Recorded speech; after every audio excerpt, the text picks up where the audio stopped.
Ellos son, Marce, Santiago Rojas y Felipe Noguera. Caballeros, bienvenidos. Bueno, Santiago, vamos por partes. Doctor Santiago, bienvenido. ¿Cómo me le va? Muy bien, qué alegría volverlos a ver, yo me siento en casa. Felipe, hombre, la última vez que te vi estabas metiendo de a 2, 3 goles por partido a las 6 de la mañana para ir a un colegio. Exactamente, Marcelo, metimos muchos goles juntos cuando jugábamos fútbol juntos, que era una diversión inmensa. Todavía sigo jugando, creo que tú no, porque te veo con un poquito pasado de kilos. ¿Será, Sí, Marcelo, o qué? estoy pasado de kilo, me duele la rodilla, tengo un juanete que no me deja vivir, pero de resto estoy entero. Doctor Santiago Rojas, vamos a hablar de crianza consciente, de buenos hábitos con los niños, de los padres hacia los niños en esa primera infancia, pero yo me quiero detener un poquito en una historia de su vida real. Usted padeció algunos problemas de salud cuando niño y tal vez eso no solamente marcó su vida, sino que lo hizo tomar la decisión de dedicarse al mundo de la medicina. Hablemos un poquito de esa historia, doctor Rojas. Sí, pasé más de 8 años de mi vida enfermo. Desde pequeñito, como desde los 9 hasta los 17 años, enfermo con muchas cirugías, hospitalizaciones, silla de ruedas, muletas y todo. Y sin duda eso me llevó a comprender que había que hacer cosas para ayudar a las demás personas. Yo creo que esa fue una escuela, la escuela de la academia y la escuela de la vida. Doc, ¿cómo se fue enamorando de la medicina? Yo creo que cada vez que a mí me atendía alguien con amor, un médico me cuidaba, mi tío era médico y yo lo admiraba profundamente, mi mamá también era médica frustrada, por decirlo así, y me inculcaron el cuidar a los demás, y cuando me cuidaba a alguien, cuando yo mismo me apoyaba, me di cuenta que se podía ser médico.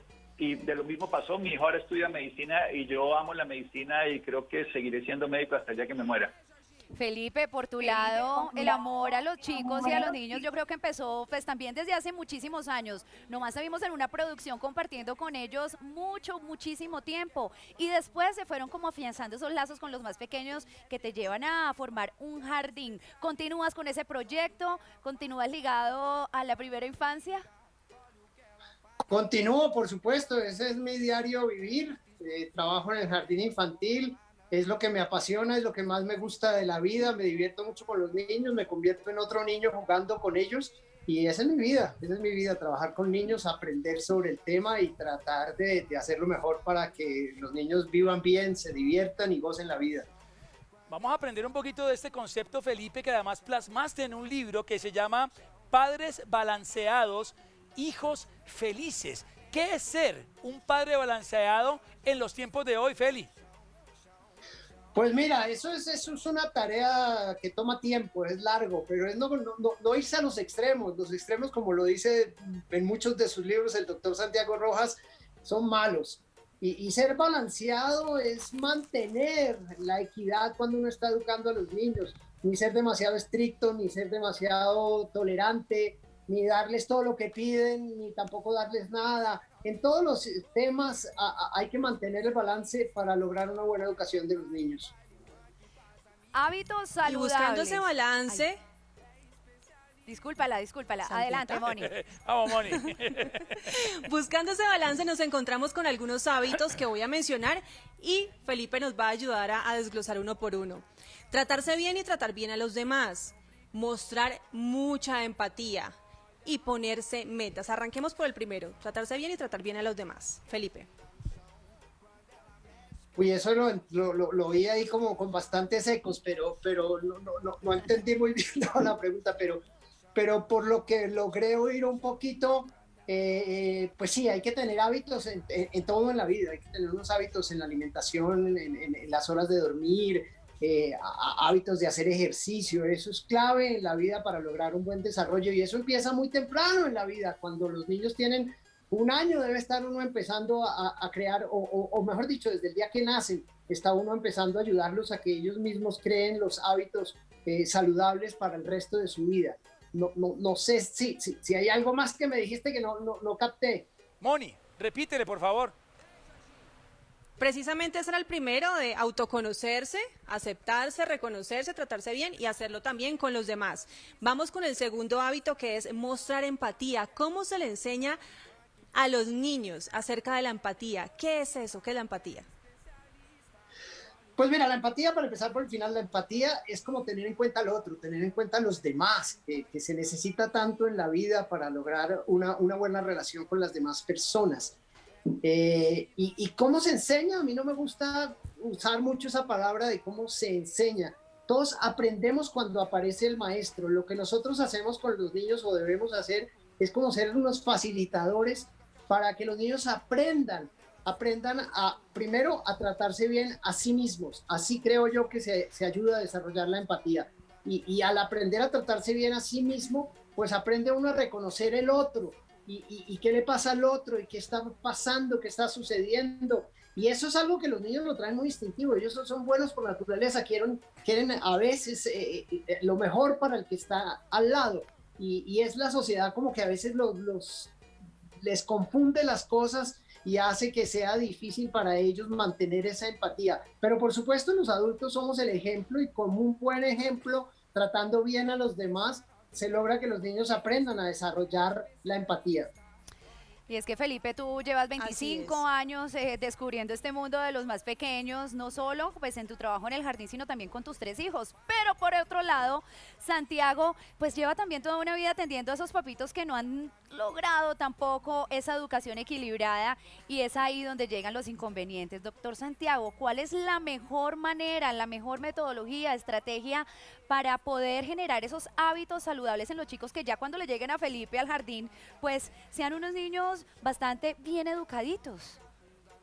Si queremos que la escuela sea el segundo hogar, el hogar debe ser la primera escuela. Y la forma de educar a cualquier persona a través del ejemplo. O sea, si yo quiero que mi hijo coma verduras, debo comer verduras. Si quiero que mi hijo tenga cierto comportamiento, debo responder de esta manera. Si quiero además que haga ejercicio, es hacerlo yo para que él lo vea. Los hijos van a copiar los comportamientos de los padres y después de los padres, pero lo de los padres viene primero y van a quedar impregnados para toda la vida. Felipe, Fabricio ya tiene 3 años, está entrando en una edad de... ¿Felipe? ¿Está Felipe? Sí, te oigo, Ok, ahí Marcelo, te estás. oigo. Fabricio ya tiene 3 años y está entrando en una edad difícil porque él ha tenido sus etapas y en este momento está pegando mucho. Tenemos una perrita nueva, la agarra de la cola, es agresivo. A mí me pega de vez en cuando también como cachetadas y a veces no sé qué hacer porque la nueva tendencia es a no gritar, a no pegar, a no devolver golpe con golpe. Pero ¿cómo lograr ese equilibrio entre autoridad, límites, hacerle entender que eso no está bien, pero sin llegar al extremo de la agresión física? Es un punto bien delicado, Feli, y lo hablo desde mi experiencia. Sí, por supuesto, difícil. Y no solo son los 3 años, ya llevas todo un año bien complicado, porque desde los 2 la cosa empieza a complicarse bastante. Pero tú en la misma pregunta diste las respuestas, Marcelo. Nunca hay que tratar mal a un niño. Haga lo que él haga, hay que tratarlo bien, con cariño, con amor. Lo que pasa es que sí hay que mostrarle firmeza. Y desde la primera vez que pegue, sobre todo cuando les pegan los papás, nunca se puede dejar un papá pegar de un niño. Le tiene que mostrar claramente, firme, con mucho amor. No me pegas, no le pegas a nadie. Lo que pasa es que a veces los papás nos desesperamos y creemos que, yo ya le dije que no me pegara. No, es que le tienes que decir muchísimas veces y siempre con amor, con cariño, con buen trato. Pero hay que ser pacientes porque un niño no se aprende una canción en un segundo, ni aprende a no pegar en un segundo porque le dijiste una vez. Se lo vas a tener que repetir miles de veces. Pero siempre con amor, siempre con buen trato, esa es la clave. Pero paciencia, Marcelo, que eso toma tiempo. De a poquito, cógelo suave, respire, mimarse. Otro hábito muy importante es el de la alimentación, enseñarles a los más pequeñitos a comer bien. Pero como lo estaba diciendo Felipe hace un momento, no es enseñarles solamente, sino a través del ejemplo. Si un papá no come bien, pues cómo le enseña al niño, cómo le dice que sí coma bien. ¿Qué actitudes debemos tener con los niños para que ellos crezcan sanitos, fuertes y bien alimentados, Felipe?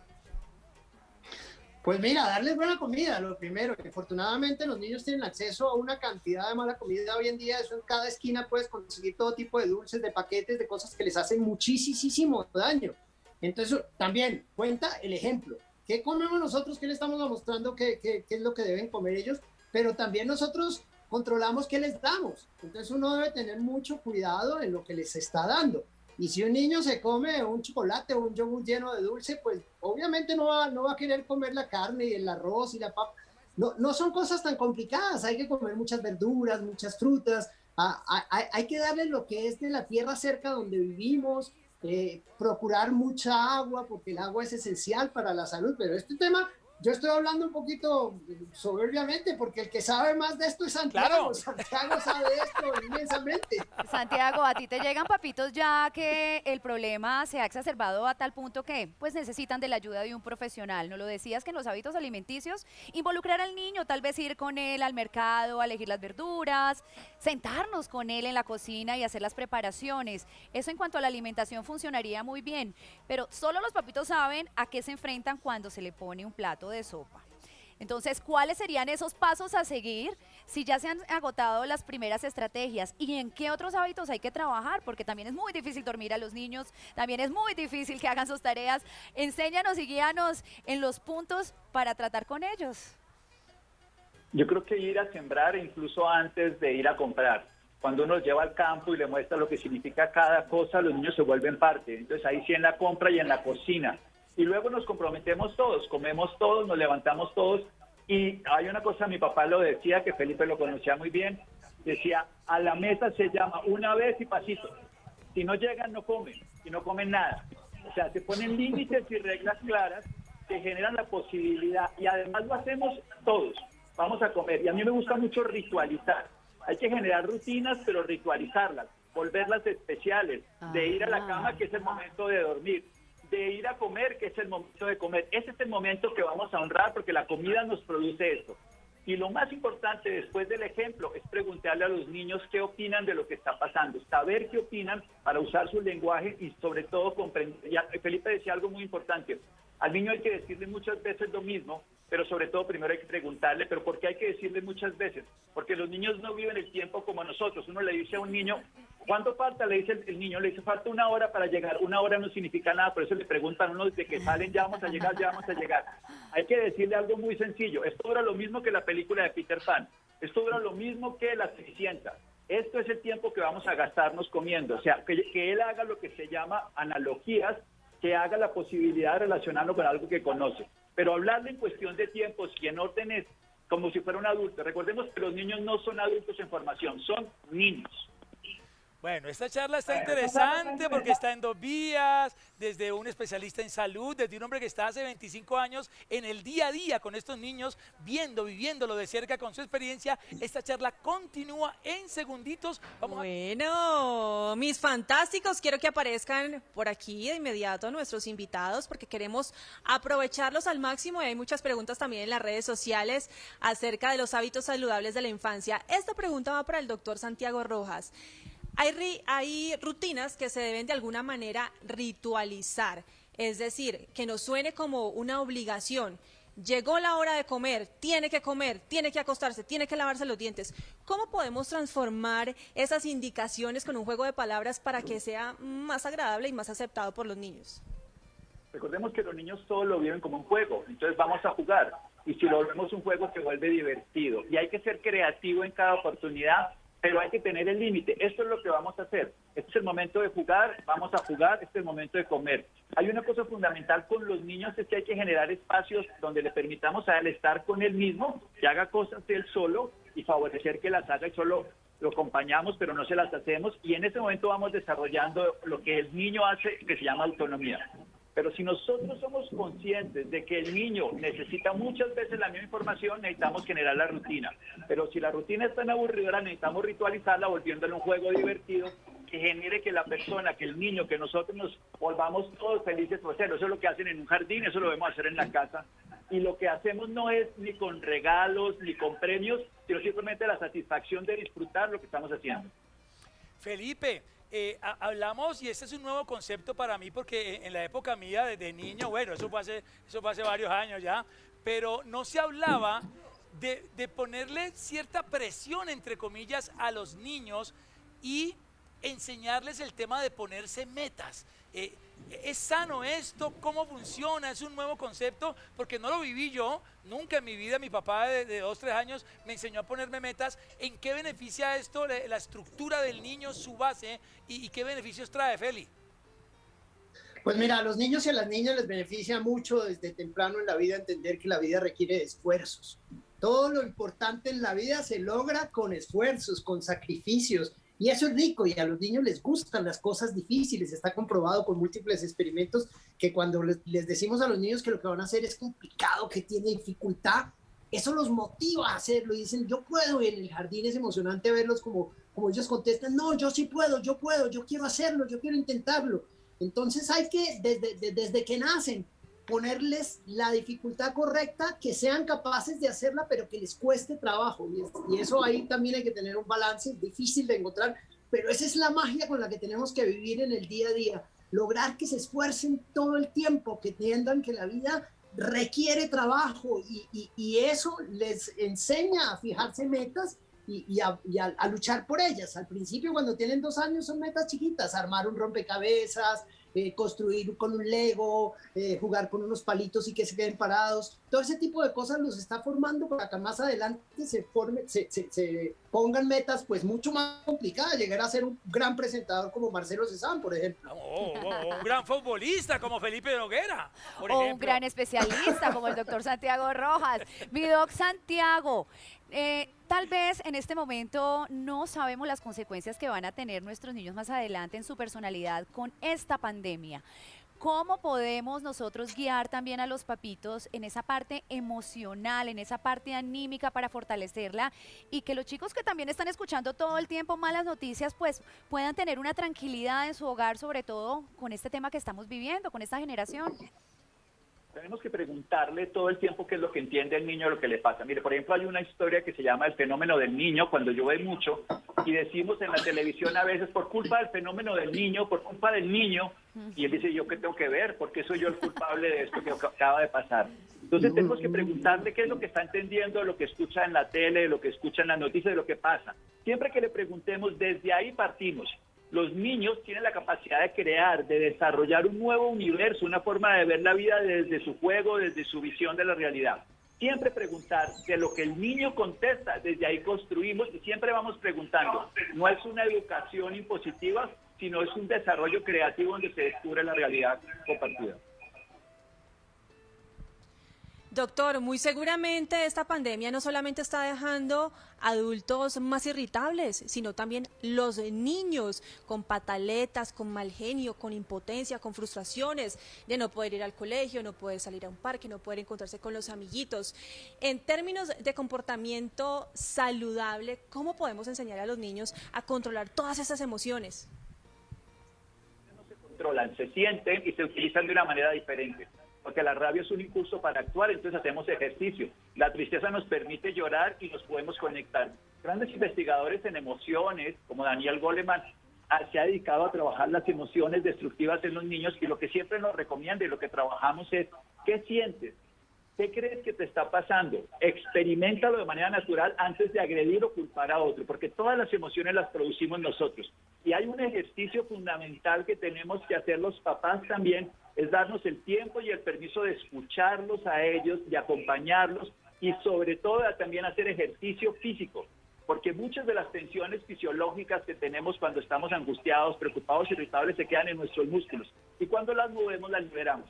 ¿Cuál es la mejor forma de que un niño duerma en esta época de pandemia? Que haga más ejercicio. Requiere de 1 o 2 horas de actividad física y encerrados tenemos que buscarla, bailando, saltando, jugando, para que ellos tengan la suficiente actividad que los lleva al sueño por la noche también. Y funciona muy bien cuando los niños están activos y hacen ejercicio. Felipe, vos lo sabes mejor que nadie. Ya a las 7, 7:30 de la noche están cansados y están ellos mismos pidiendo la cama. Pero yo quiero detenerme un poquito en lo que habló el doctor Felipe y es el tema de las emociones, porque me acaba de pasar.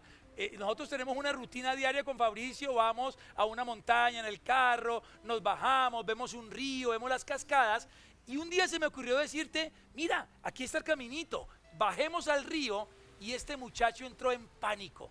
Vio algo oscuro, de pronto vio una imagen que lo impactó desde su posición y entró en miedo profundo. No, me quiero ir, ya se iba a poner a llorar y ahí es donde estuve yo en esa disyuntiva, porque en nuestra época nos decían, no señor, el hombre macho baja y lo llevaba cargado, obligado a enfrentarse con ese miedo, pero en este momento yo tomé la decisión de decirle, es normal tener miedo. Ese manejo del miedo, de esas emociones que históricamente son negativas, es importante tenerlo, Feli. Por supuesto que sí, Marcelo, creo que lo hiciste muy bien y desde muy temprano en la vida tenemos que enseñarles a los niños, usar las palabras correctas, tener una buena comunicación y es válido tener miedo, es válido estar asustado, es válido estar triste, es válido llorar y tenemos que aprender y una gran manera de enseñarles esto a los niños es nosotros mostrarles nuestras emociones y decir estoy cansado, ahorita no quiero jugar, o estoy asustado, o estoy muy preocupado porque tengo problemas económicos. Tenemos que transmitirles a los niños, mostrarles nuestras emociones para que ellos también vayan desarrollando las de ellos. Pero también cuando los niños son pequeños, y tú lo sabes con tu hijo, nosotros les tenemos como que prestar el cerebro ejecutivo y ayudarlos a que entiendan lo que está pasando. Y en ese caso lo que has debido decir, mira, seguramente viste algo que te asustó, ¿qué sería? Ven y miramos, de pronto era una mata o viste algo moverse, ¿qué será lo que te dio miedo? Pero está bien que tienes miedo y claro, lo debes abrazar y lo debes darle el máximo cariño posible para que supere ese momento. Pero todos tenemos que pasar por esas etapas para aprender a conocer las emociones, a nombrarlas, a vivirlas, a procesarlas y a salir adelante, que es lo importante.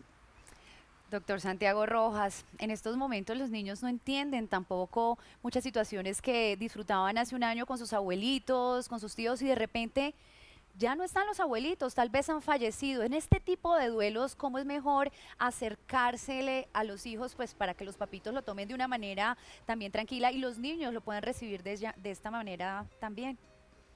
3 cosas fundamentales. Garantizarle que él no fue el culpable. Que si el abuelito se murió, no está, no lo volvemos a ver, no fue por lo que él pensó, peleó con él algún día o le deseó alguna cosa porque no le dio un juguete.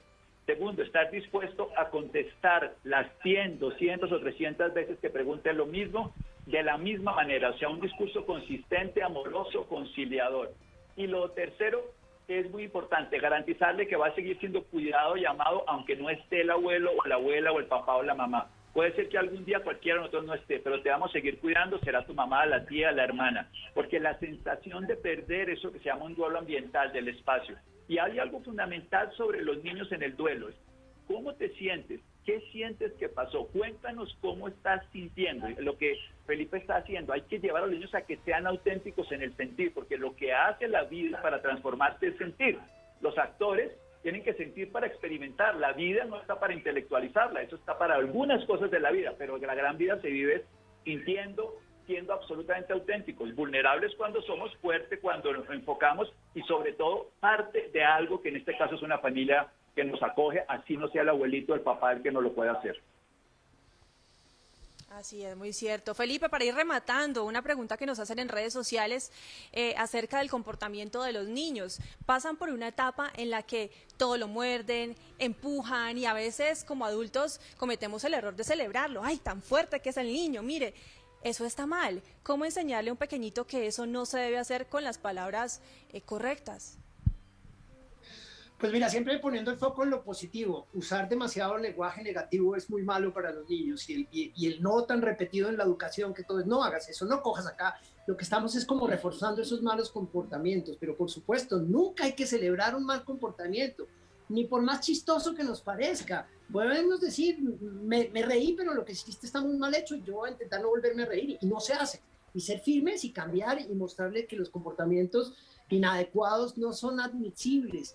Entonces ahí es que mostrarles siempre por el lado positivo y es difícil, pero tenemos que hacer un esfuerzo muy grande para hacerlo, decir lo que sí que estamos esperando del niño, no insistir siempre como en lo que no te cojas de ahí, mostrarle lo que sí y tenerle la casa preparada y los lugares donde está con cosas que sí puede tocar, que sí puede jugar, que sí puede mover y fijarnos más bien en lo que sí debe estar haciendo y no en lo que no, que infortunadamente todo el sistema educativo casi está basado es en el no te subas acá, no hagas esto, mala nota, y eso es un error grandísimo porque no le mostramos el camino, pero siempre le estamos diciendo es que eso no se hace y los niños a veces quedan confundidísimos y no saben en realidad qué es lo que están, qué es lo que deben hacer. Claro, no es lo mismo decirle no corras a decirle camina despacio. Es un chip inmediato que cambia en él y lo toma en positivo. Doctor Santiago, muchísimas gracias. Un concreto y conciso mensaje final, por favor, con respecto a este tema.